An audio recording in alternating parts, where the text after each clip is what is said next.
Je regardais par la vitre en but du bus de ville. La pluie tombait sans arrêt sur les rues grises de Lyon. Le ciel était lourd et sombre. Les bouchons du soir se tiraient sur des kilomètres le long du fleuve. Tout ce DCOR morne reflétait exactement la lourdeur qui crasait mon meux. Ma vie entière s'était transformée en une course puisante et infinie après l'argent. Les crédits s'accumulaient. Le PRT immobilier nous touffait. Les petits boulots supplémentaires me volaient mes nuits.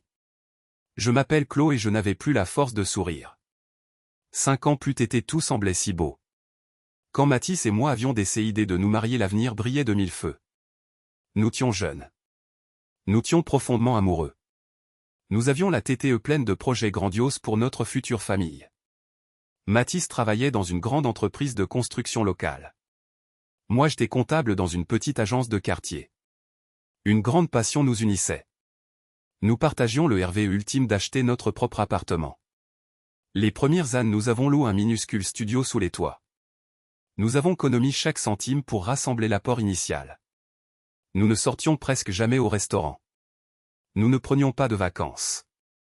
Quand nous avons enfin réussi à mettre cet argent de côté, nous avons sauté le pas.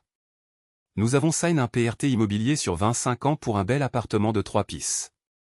Il se trouvait dans un quartier en plein développement vie urbaine juste c'était de Lyon. C'était notre fier. Mais ensuite les nuages noirs se sont amoncellés. D'abord ce furent de petits détails insignifiants. Mathis a comment rentré tard après le travail. Parfois il sentait fortement l'alcool son retour. Je mettais cela sur le compte de la fatigue accumule. Je pensais que son emploi du temps était simplement trop charge. Je fermais les yeux par amour. Ensuite la véritable catastrophe nous a frappé de plein fouet. Il a perdu son emploi. Son entreprise a fait face des difficultés à licencier une partie du personnel. Mathis a été touch. Pendant presque 3 longs mois il est resté à la maison ne rien faire. Il me promettait chaque matin qu'il allait trouver un poste formidable d'ici quelques jours. Mais il passait ses journées devant la télévision. L'argent fondait une vitesse terrifiante. Les mensualités du PRT immobilier elles ne prenaient pas de pause. La banque réclamait son dé implacablement chaque DBUT de moi. J'ai dû chercher une solution d'urgence. J'ai pris un Dexim travail. Le soir après ma journée l'agence je tenais la comptabilité pour plusieurs petits commerçants du quartier. Je tapais sur mon clavier jusqu'à minuit passe. Mes yeux me brûlaient de fatigue. Mathis a finalement accepté un travail de manœuvre sur un chantier de rénovation. Mais son nouveau salaire représentait la moitié de ce qu'il gagnait avant. Cette chute de statut l'a rendu profondément amer. Il est devenu extrêmement irritable. Il se mettait en colère pour un rien et criait la moindre occasion. Après la naissance de notre petit garçon la situation a basculé dans le cauchemar. Les dépenses quotidiennes ont explosé. Les couches coûtaient une fortune. Le lait maternel vidait nos comptes. Sans parler des vêtements et des frais médicaux pour le bébé. Rembourser la banque est devenu une mission totalement impossible. Le poids sur mes épaules m'empêchait de respirer. J'ai essayé de crever l'ABCS et de parler mon mari. Je les supplie de chercher de l'aide. Je lui ai demandé s'il voulait bien que nous parlions nos parents. Mathis a explosé d'une rage noire. Il a refusé violemment. Il a crié que ma mère Isabelle le regardait toujours de haut. Il était persuadé qu'elle le considérait comme un bon rien. Il a affirmé avec arrogance que nous allions nous en sortir tout seuls sans la charité de personne. Mais c'était un mensonge absolu. Nous ne nous en sortions pas du tout. J'avais dit 2 mois de retard sur le paiement du PRT immobilier. La banque a comment envoyé des lettres de relance menaçantes. Il parlait de saisie immobilière et de tribunal. Le stress permanent m'a fait perdre norme de poids. Des cernes noires et profonds marquaient mon visage en permanence. Le petit lot sentait mon angoisse. Il pleurait souvent et refusait de dormir la nuit. Mathis fuyait la maison. Il rentrait de plus en plus souvent ivre. Une nuit alors que mon mari n'était pas rentré du tout, je n'ai plus pu supporter cette solitude crasante. J'ai pris mon téléphone avec des mains tremblantes et j'ai appelé ma MRE. Isabelle a décroché après la toute première sonnerie. C'était comme si elle attendait mon appel dans l'obscurie. Elle a dit doucement. Claude m'a crié que se passe-t-il? Et moi qui avais tenu bon pendant des mois entiers j'ai soudainement éclaté en sanglots. J'ai pleuré toutes les larmes de mon corps au téléphone. J'ai tout raconté d'un seul coup. J'ai parlé du PRT en retard. J'ai parlé des problèmes d'alcool de Mathis. J'avoue ma terreur absolue de perdre notre toit et de me retrouver la rue avec un bébé. Ma mère a pris une profonde inspiration. Elle a répondu d'une voix calme et ferme. J'arrive demain par le premier train. J'ai raccroché et pour la première fois depuis une éternité j'ai senti une minuscule lueur d'espoir. Le lendemain midi j'ai ouvert la porte et j'ai vu ma mère. Je me suis jeté dans ses bras avec désespoir. Isabelle m'a serré de toutes ses forces contre elle. Elle a embrassé mes cheveux fatigus. Elle a murmuré que tout allait s'arranger. Quand Mathis est rentré et a vu ma mère dans le salon, son visage s'est déformé. Il a fait une grimace de dégoût mais il n'a rien dit. Pour lui sa visite est une intrusion insupportable. Il a toujours ressenti une peur sourde en présence de cette femme digne et silencieuse. Isabelle ne lui avait jamais fait de remarques désobligeantes en face.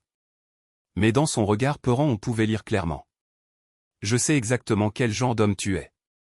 Pendant le repas du soir ma mère a écouté attentivement mon RCIT détaillé sur nos finances désastreuses. Elle ne m'a pas interrompu une seule fois. Elle posait seulement des questions précises sur les montants et les délais. Mathis restait assis dans son coin. Il gardait le nez plomb dans son assiette. Il lanait de temps en temps des regards noirs et pleins de rancune vers ma mère. Isabelle appose sa tasse de TH. Elle a demandé calmement. Combien devez-vous exactement la banque pour solder ce PRT? J'ai baissé les yeux de honte. J'ai répondu d'une voix minuscule. Environ 200 000 euros. Isabelle a hoché la tête lentement. C'était comme si elle prenait la décision la plus importante de sa vie. Elle a dit. Je vais vous aider. Mathis a relève la tête brusquement. Il n'a pas pu se retenir. Il a rican et a demandé sur un ton agressif. Et comment comptez-vous faire? Vous avez 200 000 euros qui dorment sous votre matelas peut-être? Ma mère tourne son regard vers lui. Elle la fixe avec une tranquillité troublante. Elle a répondu sans lever la voix. J'ai la vieille maison de famille dans le sud en Provence. Après la mort de mes parents je n'ai jamais eu le courage de m'en séparer. Je crois que le moment est venu de la vendre. J'ai laissé échapper un cri de surprise. C'était la maison de mon enfance. C'était son refuge absolu. Elle avait toujours juré qu'elle ne la vendrait pour rien au monde. J'ai protesté. Maman tu ne peux pas faire. Elle a posé sa main douce sur la mienne. Elle a souri tristement. Ce n'est qu'un tas de pierres clos. Toi tu es ma fille unique. Le choix est vite fait. Mathis n'en croyait pas ses oreilles. La belle maison en pierre de Provence. Le grand jardin plein d'oliviers et de lavande. L'endroit dont ma mère parlait avec tant de nostalgie. Il a balbuti. Vous t'es vraiment sérieuse? Elle a confirmé d'un simple hochement de TTE. Elle a expliqué qu'elle avait dit contacte une agence immobilière locale. Le marché TTR est favorable pour les résidences secondaires. Elle était certaine que l'argent de la vente couvrirait la totalité de notre dette envers la banque. J'ai pleuré de gratitude. Mathis lui a ressenti un mélange étrange et malsain d'immense soulagement et de profonde frustration. D'un c'était notre ruine financière très vite. De l'autre il devait accepter de TRE sauf par la femme qu'il détestait le plus au monde. La procédure de vente de la maison a duré 2 TRS longs mois. Ma mère regrette tout cela avec une efficacité redoutable. Elle passait des heures au téléphone avec les notaires. Elle faisait des allers-retours puisants dans le sud pour signer des tonnes de papier. Je m'inquiétais énorme pour sa santé. Je savais que c'était un déchirement terrible pour elle de dire adieu ses souvenirs. Mais elle restait forte comme un roc. Parfois seulement je la surprenais en train de regarder d'anciennes photos du jardin provenal. Elle essuyait discrètement une larme. Pendant ces 2 mois l'attitude de Mathis est devenue encore plus toxique. Il se sentait humilié dans sa fière d'homme. Pourtant avec ses amis il fanfaronnait. Il se vantait au bar du coin qu'il allait bien rembourser tout son appartement en une seule fois. Bien sûr il ne disait jamais d'où venait l'argent. La maison il était exécrable. Il aboyait la moindre question. Il s'en prenait moi pour des futilis. Il buvait beaucoup plus que d'habitude. Je supportais tout ce calvaire en silence. Je me disais que l'essentiel était de sortir de cet enfer financier. Bien que je pourrais respirer. Je n'aurais plus peur des lettres d'huissier. Je me convainquais naïvement que Mathis redeviendrait lui madame une fois la pression de l'argent disparue. C'était mon seul espoir de survie. Enfin le jour tant attendu est arrivé. Ma mère m'a appelé en fin d'après-midi. Elle m'a annoncé d'une voix fatigue. Voilà c'est fait. La vente est définitive. J'ai l'argent. J'arrive chez vous demain matin. Ce soir j'ai ressenti un l'énergie oubli. J'ai prépare une grande quiche lorraine. Je n'avais pas cuisin avec plaisir depuis une ternie. Mathis en apprenant la nouvelle s'est soudainement transforme. Il est devenu étrangement joyeux. Il et madame descendu la supprette pour acheter une bouteille de mousseux bas de gamme. Il marchait dans l'appartement en sifflotant une mélodie entraînante. Isabelle est arrive le lendemain sur les coups de midi. J'ai ouvert la porte et mon cœur s'est serré. Ma mère semblait avoir vieilli de 10 ans en 2 mois. Ses épaules t'évotent. Son visage t'étire par la fatigue. Elle tenait fermement dans ses mains un vieux sac en cuir marron. J'ai murmuré un immense merci en la serrant dans mes bras. Nous sommes tous passe dans le petit salon. Mathis d'une humeur faussement joviale a salué ma mère avec un grand sourire hypocrite. Bonjour Isabelle. Vous avez fait bon voyage? Ma mère a répondu doucement. Oui merci Mathis. Elle s'est assise lentement sur notre vieux canapé. J'ai apport du café chaud et des parts de quiche. Mathis ne tenait pas en place. Il bougeait sans art sur sa chaise. Il regardait le sac en cuir avec insistance. Il n'a pas pu tenir plus de 5 minutes. Il a demandé avec avidité. Alors vous avez apport la somme? Ma mère a hoché la tête en silence. Elle appose le vieux sac sur ses genoux. Elle a lentement ouvert la fermeture claire. Elle a sorti plusieurs liasses de billets de banque maintenus par des bandes en papier. Elle les appose sur la petite table basse. Elle a dit d'une voix solennelle. Il y a 200 000 € exactement. J'ai con et recon. Je regardais ces liasses avec des yeux carquilles. C'était une véritable fortune. C'était notre libère. C'était la fin des nuits blanches et des crises d'angoisse. J'ai chuchoté ma mère que je ne trouverai jamais les mots pour la remercier. Mathis s'élève d'un bond. Il a tendu les mains vers la table. Il a dit avec excitation. Donnez à ici. DS l'ouverture de la banque demain j'irai tout déposer pour solder le crédit. Ma mère a posé ses mains sur les billets pendant quelques secondes. C'était comme si elle cherchait capter une dernière vibration de son passe. Puis elle a poussé doucement l'argent vers mon mari. Elle la regarde droit dans les yeux. Elle a murmuré. Prends en grand soin Mathis. C'est le fruit de toute la vie de mes parents. C'est tout ce qu'il me restait au monde. Mathis attrape les liasses brutalement. Il les appalpe avec une joie féroce. Ses yeux brillaient d'une folie cupide. Un sourire mauvais et effrayant a déformé son visage. Il a crié de triomphe. Parfait. Nous sommes enfin libres. Et soudain l'impensable s'est produit. D'un mouvement sec et d'une violence inouïe il a fait volte-face. Il lève sa jambe et a frappé ma mère d'un grand coup de pied en plein estomac. Le choc a été terrible. Isabelle a poussé un cri touffe. Elle s'est pliée en deux de douleur sur le canapé. Le souffle court elle tenait son ventre de main. Le temps s'effigue. Mon sang a glaque dans mes veines. J'ai hurlé de terreur. Mais qu'est-ce que tu as fait espèce de grand malade? Je me suis précipité vers ma mère pour la protéger. Mathis reculait vers la porte. Il tenait les liasses de billets serrées contre sa poitrine. Son visage était tordu par une haine pure et hideuse. Il crachait ses mots comme du venin. Tiens, prends à vieille sorcière. Tu as toujours cru que j'étais une moins que rien. Tu pensais que je ne voyais pas tes petits regards méprisants. Tu croyais que ta précieuse petite Clo méritait un prince charmant. Voilà ta récompense pour ton grand sacrifice. J'étais devenue folle de rage. J'étais prêt me jeter sur lui pour le tirer main nue. Je voulais lui arracher les yeux. Mais ma grande stupeur Isabelle lève une main tremblante pour m'arrêter. Doucement malgré la douleur vidante elle se redresse. Elle respire profondément. Un sourire indescriptible a pris forme sur ses lèvres plaies. C'était un sourire de victoire glaante. Elle a fixé Mathis qui jubilait encore. Elle a prononcé 3 mots clairs et tranchants dans le silence de la pisse. Ce sont des faux. Mathis s'effigue. Son sourire s'est efface instantanément. Il a cligné des yeux stupidement. Il a regardé pèse pile d'argent dans ses mains. Puis il a regardé ma MRE. Sa voix s'ébrise. Quoi? Qu'est-ce que vous racontez? Isabelle a répété avec une sérénité absolue. Ce sont de faux billets Mathis. C'est de l'argent de Saint-Ma. Je les ai achetés sur internet spécialement pour toi. Le vrai argent de la vente est d'Igi la banque.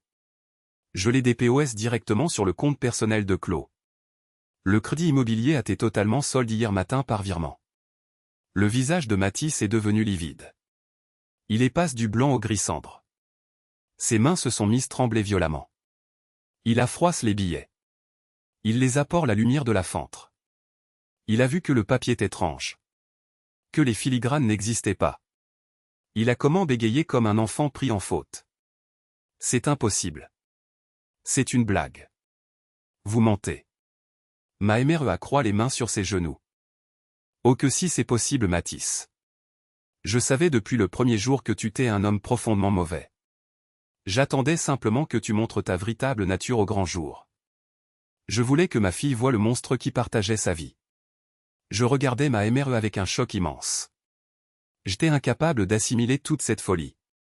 J'ai demandé d'une voix faible. Maman, c'est vraiment la vraie? Elle a tourné son regard tendre vers moi. Elle a acquiesqué.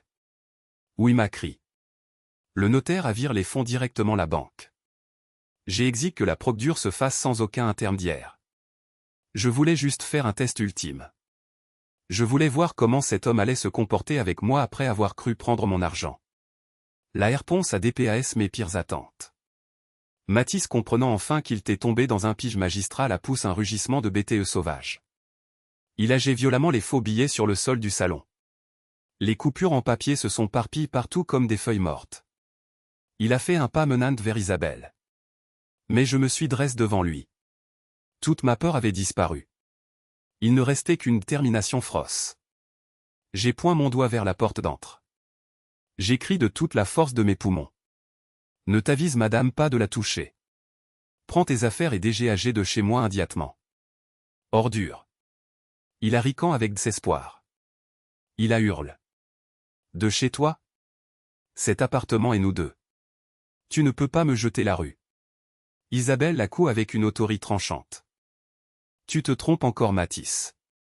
Pendant le rendez-vous la banque nous avons régularisé la situation. Vu que tu n'as pas vers un seul centime depuis des mois et que mon apport a couvert la totalité du solde, la propriété officiellement redéfinie. Cet appartement appartient désormais exclusivement à ma fille. Tout est illégal. Tout est sain. Mathis haletait. Il regardait autour de lui comme un rat pris au pige. Ses yeux roulaient dans leurs orbites. Il a craché. C'est un complot. Je vais appeler la police. C'est du vol. Ma mère a souri froidement. Fais donc Mathis. Appelle la police. Je leur montrerai le bel hématome que tu viens de me faire au ventre. Je porterai plainte pour agression violente sur personne vulnérable. Avec tes antécédents d'ivresse publique, tu penses vraiment qu'ils vont te croire? Les voisins ont entendu tes hurlements de fou furieux. Le silence est retombe lourdement. Mathis a compris que la partie était définitivement perdue. Il t'échec et mat. Ses épaules se sont affaissées. Sans ajouter un seul mot, il a tourné les talons. Il entre dans notre chambre. Il a jeté quelques vêtements en boule dans un vieux sac de sport. Il a travers le couloir la TTE baisse.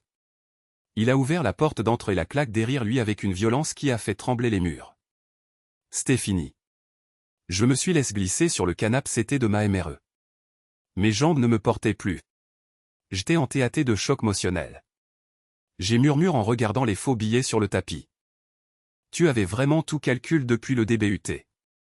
Isabelle a passé un bras confortant autour de mes épaules. Elle a soupiré doucement. Pas tout clos. Au DPART, je voulais simplement utiliser l'argent de ma maison pour sauver votre famille. Mais quand j'ai vu la macancée dans les yeux de ton mari, j'ai eu un terrible pressentiment. J'ai eu besoin de cette certitude cruelle. J'ai posé ma TTE sur son pôle. J'ai demandé d'une voix pleine de larmes. Et s'il s'était comporté correctement? S'il t'avait simplement dit merci du fond du cœur? Ma mère a caressé mes cheveux tendrement. Alors je lui aurais dit que l'argent escurit la banque. Je me serais excuse d'avoir douté de lui.